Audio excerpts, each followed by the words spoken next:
Benvenuti al Meteo. Prosegue la tregua soleggiata sabato 13 giugno ancora con il bel tempo, ma durerà poco.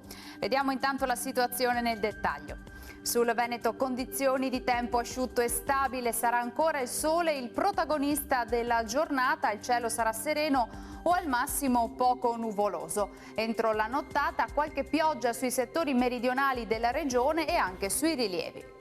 Temperature minime fino a 16 gradi, massime invece tra i 24 e i 29 gradi all'incirca. Ci spostiamo ora sul Friuli Venezia Giulia, dove non cambia di molto la situazione, bel tempo anche qui con ampio soleggiamento salvo per locali annuvolamenti sui monti. Temperature minime tra 14 e 16 gradi, massime tra i 25 e i 26 gradi. Uno sguardo infine alla situazione del Trentino Alto Adige, dove anche qui sarà il sole il protagonista, tuttavia entro sera avremo qualche nube in più anche con locali acquazzoni. Temperature minime sui 15 gradi, massime invece sui 27 gradi. Dal Meteo di Antenna 3 per ora è tutto, grazie per l'attenzione e arrivederci al prossimo aggiornamento.